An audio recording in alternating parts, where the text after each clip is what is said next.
What's going on, my crew? This is Jay, and welcome to another episode of Jay's Adventures. And in today's episode, things are a little bit different, but you guys cannot see it. Of course, we also have this, which is a little bit different, that you can see. Lots to talk about today. We're going to work on this road. This is what I've come up with for a design, and I actually pretty well like it. That was weird to say it like that. Alrighty, so I've got trees kind of hanging around real close. I've also got a lot of growth up against this road. This road is going to extend all the way over to the other area. I've just been trying to plan it out real nice, and I think it looks great, especially when we turn this corner and we see this. This is my favorite part of this area, and I was thinking of maybe making a little park right here, kind of as an area for a rest stop. I don't think that anybody would actually rest here, but it'd be nice to have a little park outside of the city.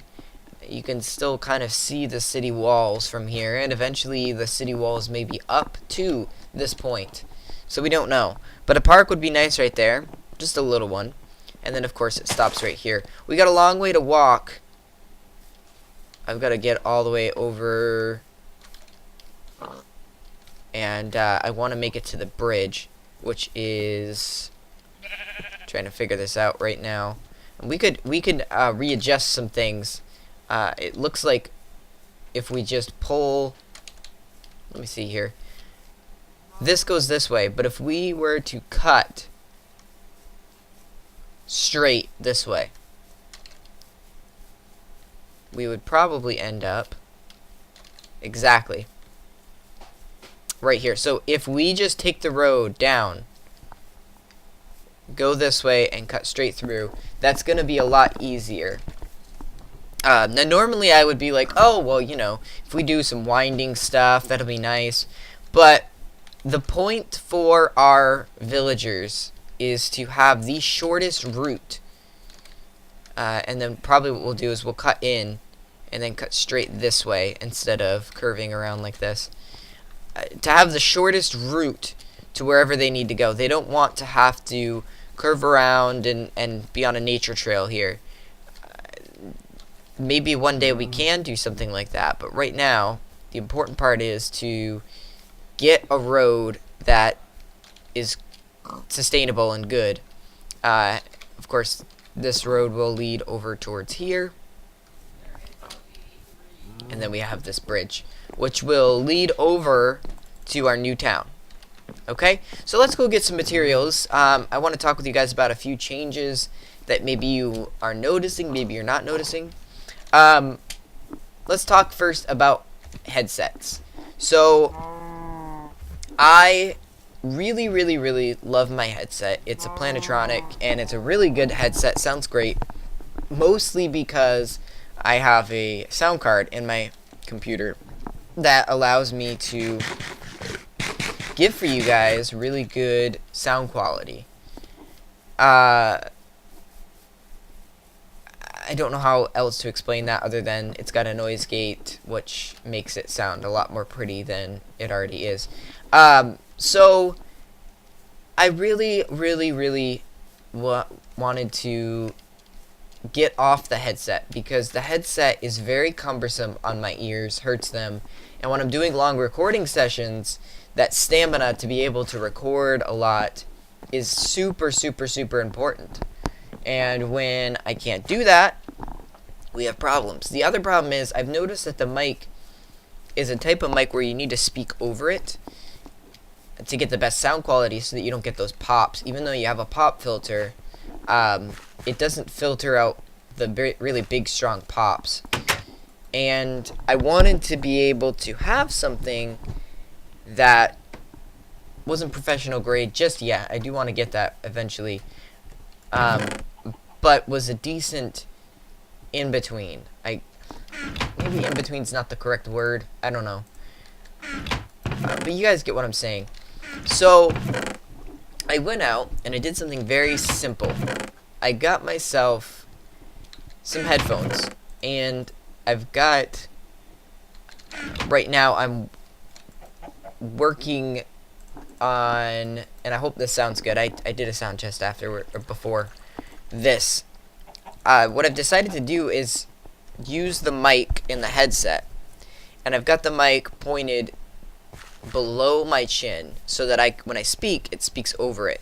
And you're also going to get a good bass sound coming from my throat, which it should pick up a very small amount. You're not going to hear like a throaty sound, but it should pick up that. So we're going to get a nice clear sound, I would think, from this, which I'm really excited about because I absolutely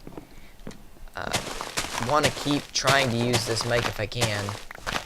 And you know what? I know we just came back, but I feel like it'd be a good idea to enchant this sucker. See if we can't get some efficiency. I'll wait and make it a little faster. Plus, you know, this is kind of a talky episode. I've got a lot on my mind right now. Unfortunately, my cat is not doing well. I talked with you guys a little bit before about how my cat wasn't feeling well. He had a urinary tract obstruction about a month ago. Well, it doesn't look like he's improving. He has a lot of the signs of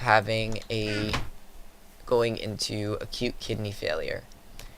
For those of you guys that don't know what that is, yeah, I figured we'd have to clear some of this water. For those of you guys that don't know what that is when the kidneys begin to shut down. They stop working, and of course he can't filter out his pee.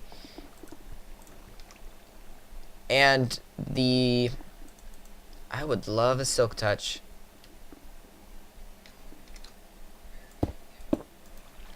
Can we still get silk?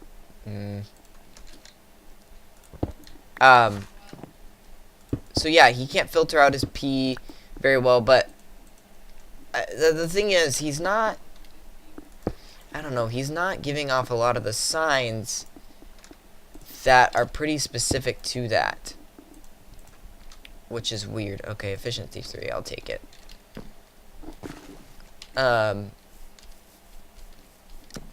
Like he's got a lot of signs, but one of the things that I've noticed is he doesn't have any blood in his urine or anything like that. So I don't know, I'm kind of concerned. Did an Enderman take that? I'm kind of concerned that maybe there's something worse. You know, as soon as you get to this point, it's either bad stuff, or really bad stuff. So a urinary tract, a kidney failure, acute kidney failure, is curable to some degree.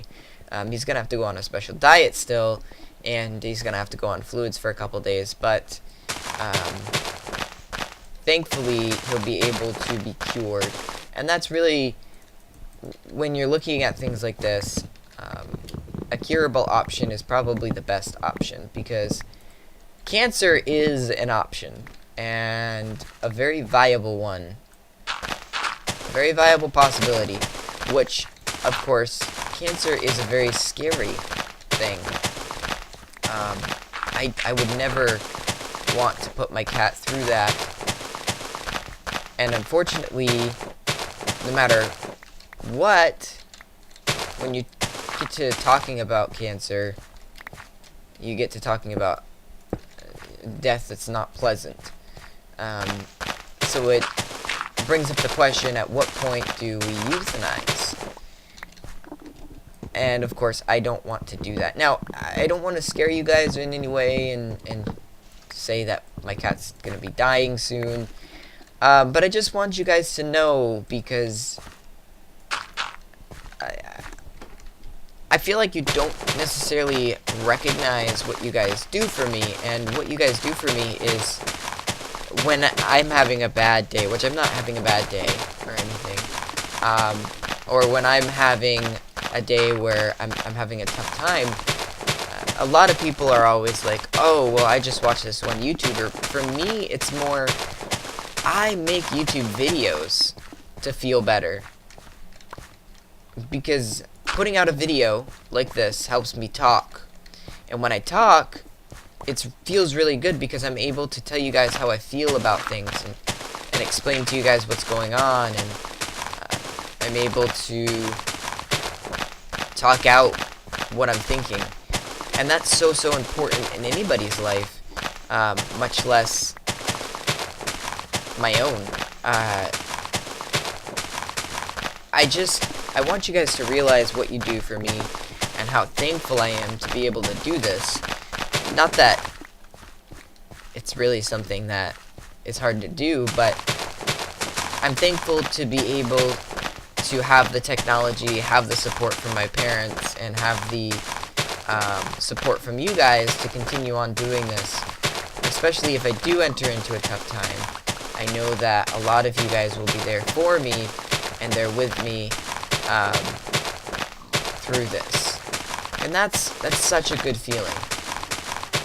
The bad feeling comes when, and I hope no one here is like this, the bad feelings come when you go through a tough time and literally you feel like, I don't know how I'm going to get through this because I don't have anybody. And sadly, some people are like that. I feel blessed and honored to be somebody that doesn't have to ever feel that way. I can always know that somebody is going to be there for me to help me through things. So that's good.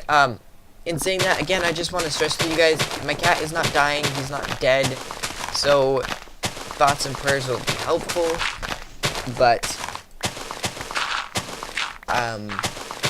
it's best if we don't, you know, assume that, oh my god, my cat's dead. Just pray and think about him, whatever you do, and I just hope that he gets better and that he's able to recover from this without any other problems, because honestly, in the end of the day, I just want my best friend back. I just want to have my cat back. So moving on to other happier things.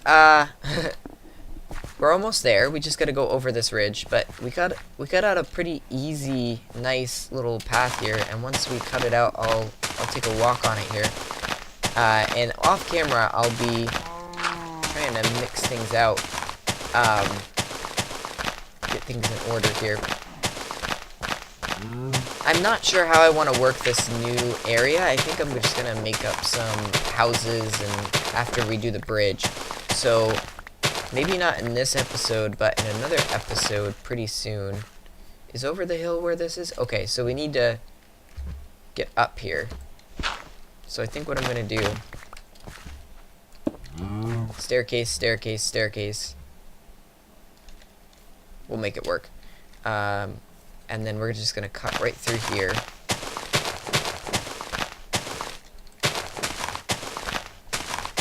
Just like that. So this will be a pretty straight road, because it's being cut rather than being placed down on a hard path. So that's sort of what I'm thinking. You can go with it. But again, I'm very excited about this channel right now. Sort of a vlog, I guess. I also got a webcam, so Tuesday is going to be our next live stream, which should go a lot smoother than the last one, just because I'm able to give you guys actual live stream content instead of really laggy content. I'm hoping that Terra Firma Craft works. I may be doing a test stream later on this afternoon. Well, not this afternoon. This afternoon for me, but yesterday for you guys. Obviously, I'm not going to do anything. I'm just going to load up Terra Firma Craft and make sure that I've got a decent connection and all that stuff going. We need to clear away a little bit of this. There we go. And then the bridge will start here. We can go across it. So, let's sort of review here after we eat some pork chops. So we'll have a sort of staircase. I really like this idea right here, but I may cut the top off, because what we'll get is we'll get a nice, not ditch feel, but almost ravine feel right through here. Then we'll just walk through here, down, over, into there. This whole part will be paved, and then down here will be the main path over. And that's the halfway point, though, guys. That's the important part here is... Oh, where's this go to? This goes right over here, through here. We gotta remember where our path is. My idea here is that this won't take too long to make the trek in the future. I do want it to be easy for these guys to get over there. There we go. That's really important to me, for them to be able to get over there fast. It also is super helpful for when battles, and if battles do happen. The Romans had roads where they could get from one place to another very quickly, and that's so crucial at this point for these guys. As you guys can notice as well, we didn't have very many attacks from any zombies. I did hear a spider. But once we get that place lit up there, we should have a lot less of a problem entering into the city. So, but I think that's going to do it for today's episode. I will be going to the vet later on today. Of course, those of you guys that are on my Twitter already know what's going on. But what's cool about this thing is probably by... I don't know if I have stuff recorded in advance, so I can't tell you for sure. But probably when Material Energy comes out tonight, will be when you guys are able to know what happened. So, anyways, thank you guys so much for watching, and until next time, happy mining and crafting.